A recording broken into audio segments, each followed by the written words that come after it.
Yes, it's Benny Hill time, with Peter Vernon, Jan Waters, the Michael Sam Singers, and the BBC Variety Orchestra, conducted by Paul Fennelly. It's also time for the lad himself, Benny Hill.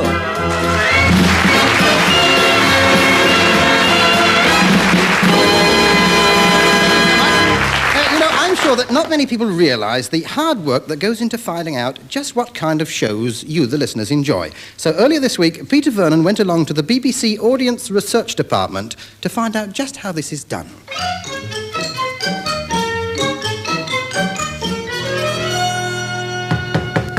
Just a minute, just a minute. Wipe the lipstick off your face. Will you wipe it off? I can't see it. There, that's better. Well, get off me lap then. All right, don't get nasty. I'm not getting nasty. Hurry up, comb your hair. You look like a sheepdog. Come in.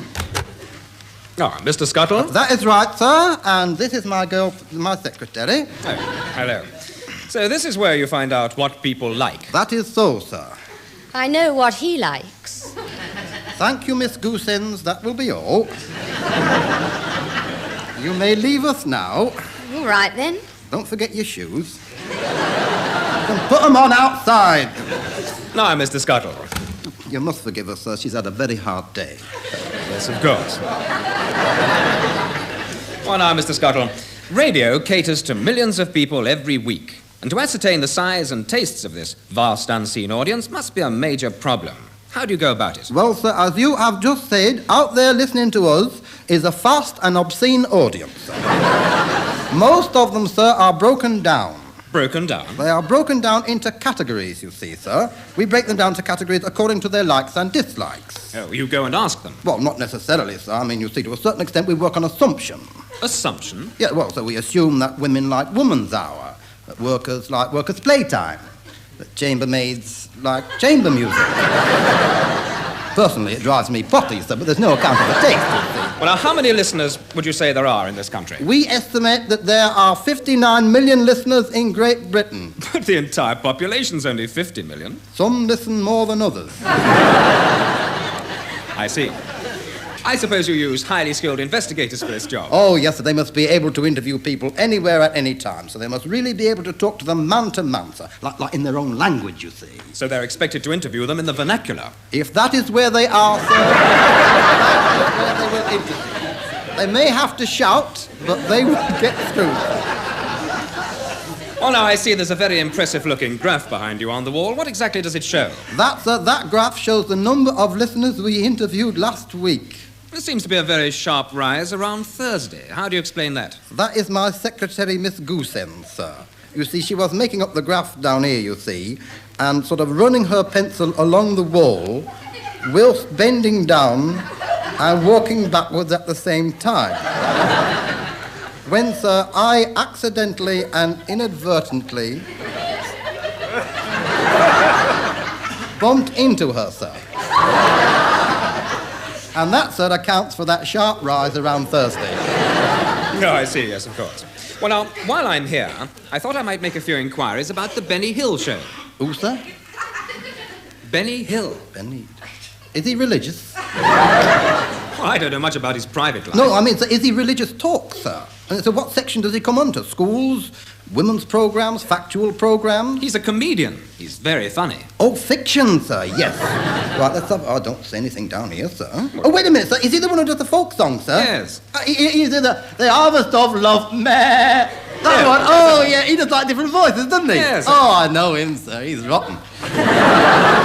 You don't like him? I certainly do not, sir. He's bombastic, he is pompous, he's infantile, vulgar, and he's thoroughly unpleasant as well. Besides that, he's fat. Oh, really? You can't say much. I mean, you're quite plump. Kindly leave this office at once. But why? I can't stand people being personal. Go on, get out of it. Go on.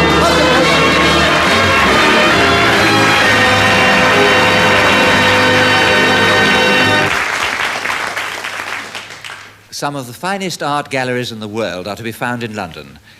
And how pleasant it is to pass an hour or two wandering through them, quietly contemplating some of their lovely paintings.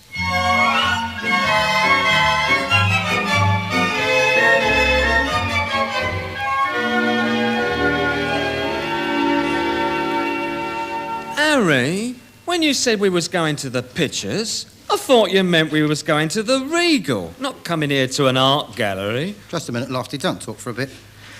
I want to drink in the pure beauty of this lovely painting with its psychological overtones and centrifugal force in it. It has, I feel, a deep significance. Oh, what is it? Well, it's obvious, isn't it? It's a Van Gogh.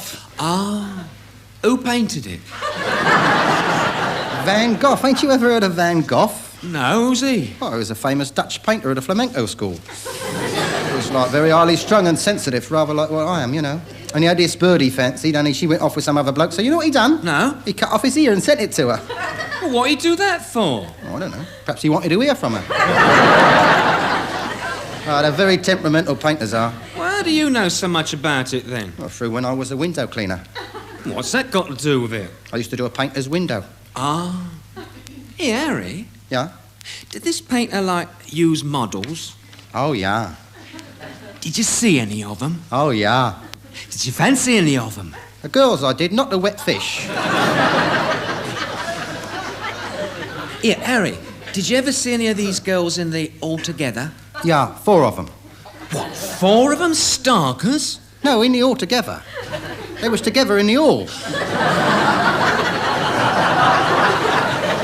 Waiting to see him, see? Ah. Of course, I seen him paint one bird like that, Starkers, you know. Did you? Yeah. That was the day I twisted my ankle. How? Well, the ladder broke. Well, there was 3 of us on it at the time.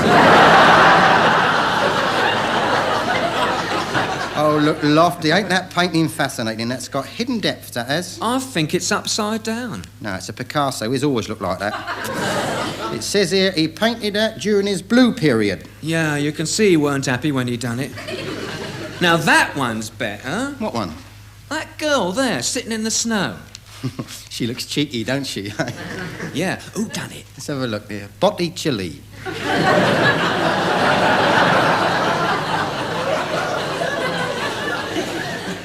Harry, I still wish we could have gone down the Regal. If you want to meet a decent class of girl, you won't find them there. I mean, if you want to mix with Debs and society girls, I mean, you've got to go where they coagulate, ain't you? In places of culture and refinement, like museums and art galleries and all that rubbish. I mean, that's where you'll find the Mayfair birds. Yeah, I suppose you're right, Harry. Of course I'm right. And what sort of a wife are you going to find amongst that lot you knock about with? I mean, look, you've got no job, no prospects. Your mum supports you by taking in washing. Well, she ain't strong enough to do heavy work. I know, but here it is, isn't it? I mean, you've got to let them know that you're an eligible bachelor. It's time we found you a mate. Well, I got a mate, Harry. I got you. No, I mean a girl, mate. Ah. Well, what about her, then? Who? That one over there by that big picture. Huh? Yeah, that big painting by the door. Oh, yeah, very nice. Got a lovely frame and all. I'm talking about the girl. So am I. Yeah, I expect she's like a Deb or something. Her dad's probably a millionaire or an oil typhoon, something like that. I should think she's got a very nice manner. Yeah, probably a townhouse and all. Look, I'll tell you what I'll do. I'll nip across and I'll chat her up a bit, culture-wise, that is, and when I give you the nod, you come over and start with a posh chat like I showed you. Yeah, all right, Harry. Here we go, then. It is a lovely painting, isn't it? It's quite lovely. Seems to be trying to say something. Indeed it does. Though I'm sure I don't know what. What a deep and searching commentary on our social and economical emotions it is, to be sure. You know it very well. Better than life itself, I sometimes think. I adore money, don't you? Yeah, but it's not everything, though, is it? But this painting, I regard it as somehow sort of, well, to me it's sensual. Oh, yeah, very necessary these paintings are, you know. I wonder if I might get my colleague over here. He's a great aficionado of the arts. Oh, is he the gentleman over there with the beard looking at the Van Dyke? No, the one next to him picking his teeth. Lofty, just a minute. Yeah? This is the gentleman I was telling you about. Pablo Augustus Vernon. How do you do? His grandfather was a famous artist, wasn't he? Eh? Your grandfather was a painter. Oh, yeah. Ah, it's very sad. Why? What happened? Well, he was painting a dome with St. Paul's and he stepped back to admire his work, see? But my colleague here has inherited his artistic temperament, ain't you, Lofty? Yeah. Yeah, tell her about when you seen them pictures in Paris, you know, on the outing. What? The pictures you liked in Paris. Oh, yeah. Well, this bloke come up to me, you see, and he said, want to buy some postcards? And I said, well, let's see them first. Yeah. One No, of them. no. Oh, you're misconstruing what I was saying. No, look, when you was in Paris, you went to the Louvre, didn't you? Yeah, Harry, several times. Well, what painting was it you liked in there? Oh, the Mona Lisa. And, and the Laughing Cavaliero by Toulouse-Lautrec. Ah, Lautrec. What an old master he was. Well, when you can paint like that, you're entitled to be, ain't you, you know? Of course, I'm more at a modern school myself. Oh, well, there's a buffet over there. Oh, good. I could do with something to eat. He's got a grand sense of humour, hasn't he? Well, I can see you two have a lot in common, so I'll leave you to yourselves. I don't want to play gooseberry. Oh, very well, then. You'll see to it that your chauffeur gets him home all right, won't you? Well, I go everywhere by bus. You mean your dad ain't wealthy? No, he's on the dole. And your mum? She takes in washing. Well, where did you learn to speak posh like that? Well, at an LCC night school. Oh, come on, Lofty. Why, where are we going? Down the Palais. Perhaps one of the birds down here's one of the pools. Oh, but Harry, I like this Come on.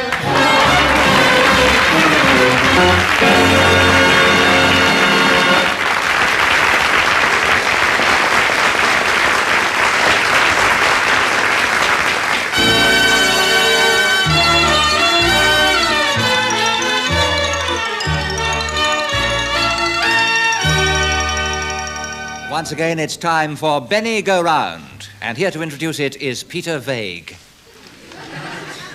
A rather unusual film, now on release, which has collected many awards for its stars and director, is Man in a Dressing Gown. It tells the story of a domestic experiment in which the wife goes out to work while the husband stays at home and does the housework. A situation which leads to various complications.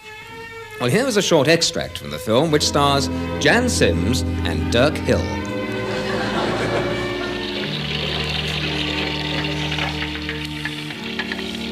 I don't know why I bother, I don't really. Well, look at my hands. They'll never be soft as my face. It's time she got me a washing up machine, it is really. Hello, dear, I'm home. Not more dishes. No, less. Oh, dear, you are getting careless. Well, I can't help it. You startled me. Besides, you're late. Well, I'm sorry, dear, but I had to stop late at the office. Humph. Well, I couldn't help it. Couldn't help it, I'm sure. You don't care about me, do you? You don't care about me having to stay here and slave over a hot stove all day while you gallivant about enjoying yourself. It's all right for you, isn't it? You can get out and meet people. You don't have to stop at home all day with all the housework and the kids, the washing up, piling up, and the kids howling. You don't care about me, do you? Fred, is there something wrong? Are you all right? I'm perfectly all right, thank you. Well, what's for supper, then? I don't know. The labels come off the tin. Well, it's time it was ready. Look, I'm getting it as fast as I can. I've only got one pair of hands, you know. Well, I mustn't be late because I promised I'd go down to the social club. Oh, so it's off to the social club, is it? Well, what about me? Well, I keep asking you to come down there with me. Why don't you come? Well, how can I go? I've got nothing to wear. But what about that blue suit I bought you? I wore that last time we went out. I can't keep wearing the same old suit. Well, what about your brown suit? I got no shoes to go with it. I suppose that Harry Williams will be there again? I don't know what you mean. Oh, no? Hello, Enid. Hello, Mr. Williams. What on earth are you doing here? Well, I thought we'd arranged Well, come in. We're in rather a mess. My husband was just clearing up. Oh, no, I wasn't. Oh, this is Harry Williams, dear. This is my husband. How do you do? I'm sorry to burst in on you like this. I should think you are. Well, I didn't know you'd be so busy. I suppose you hoped I'd be out. What do you mean? You know very well what I mean. You said what I heard me.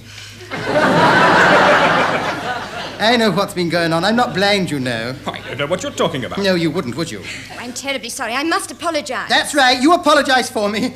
I know I look a sight. I know I look a mess, but let me tell you, I used to be smart. Yes, smart and slim. I know I've lost my figure.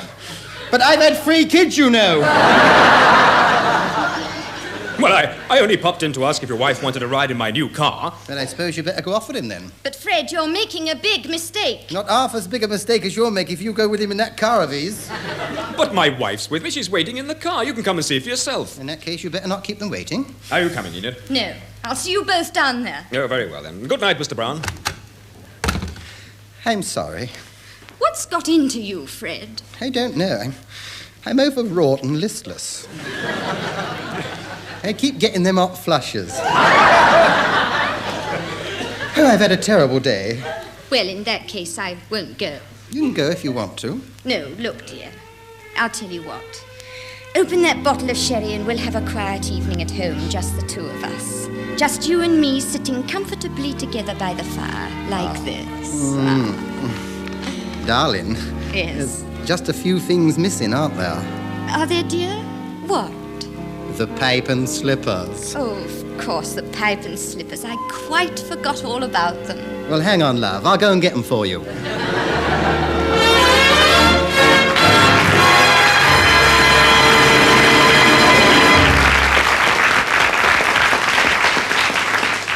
Well, will the reconciliation last?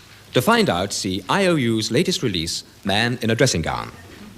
Well, now, many of the current British film stars owe much of their success to the lady I have here with me now. She runs the Grimley Academy of Dramatic Art, and she is, of course, Mrs. Emily Grimley. Hello! Wonderful to meet Mrs. Grimley, before starting this acting school, you were an actress yourself, weren't you? Yes, indeed. I've been on tour, you know, and I've played some quite important parts, too. Oh, you mean you've actually played leads? Oh, yes. Manchester, Birmingham, all over. I suppose you've had a lot of interesting experiences. Oh, yeah. Yes. I remember the night I took over from Phoebe Cringe in East Lynne. She left the show and shortly afterwards had twins, a boy and a girl. Yeah. Anything else? No, just a boy and a girl. No, I meant, did anything else interesting happen to you in the play? Oh, good heavens, yes. I remember one night my performance so moved a man in the audience that he actually tried to commit suicide. Well, I never. That must have been a frightening experience. It was. The bullet missed me by 2 inches. Tell me, what advice would you give to young people entering the acting profession today? Well, I would suggest, and heaven knows I'm not usually suggestive, but I would suggest enunciate clearly and distinctly. Ah, how wise. I always used to perform on the stage as if there were no one in the audience except one little man sitting right at the back of the gallery, and it always worked. Oh, why was that? Because, as a rule, there was no one in the audience. Any other advice, Mrs. Grimley? Yes, always know your lines. They have been written by a professional writer, a man who knows his job, so say them exactly as they were written and never paraphrase. Paraphrase? Well, would you like to tell the listeners what you mean by that? Well, never put things a different way. I mean, if the phrase is, he was bent on seeing her, then you must say he was bent on seeing her. Not the sight of her doubled him up. See. Well, thank you and goodbye, Mrs. Grimley. Latest release from the DDT studios is Father Wore Tights. It tells the story of the music hall, right from its start up to its finish. And here's one of the numbers that helped to finish it. Now drink, it is the curse of man, you've heard that said before. It's drink that makes you get annoyed with your old mother-in-law. You throw the teapot at her and you ruin wedded bliss. It's drink that makes you throw it and it's drink that makes you miss. Let's be gay, let's be gay, let's be happy, bright and gay. Now friends, please shed a little tear for our poor sister May. She thinks that she's a chicken and she cackles all the day. Please go to a psychiatrist, her poor old father begs. But Mum says let the girl alone, you know we need the eggs. Let's be gay, let's be gay, let's be happy, bright and gay. Now poor old Uncle Charlie is 84 years old. Last week he went out in the rain and caught a nasty cold. We rubbed his back with whiskey to try and cure his cough. And now he's gone and broken his neck trying to lick it off. Let's be gay, let's be gay, let's be happy, bright and gay.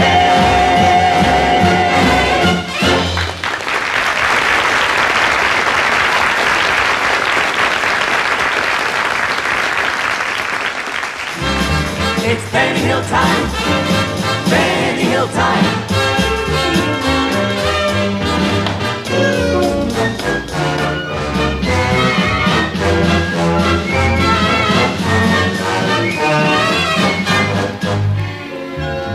That was Benny Hill Time, with the BBC Variety Orchestra, conducted by Paul Fennelly, the Michael Sam Singers, Peter Vernon and Jan Waters. Benny Hill Time was written by Benny Hill and produced by John Brown.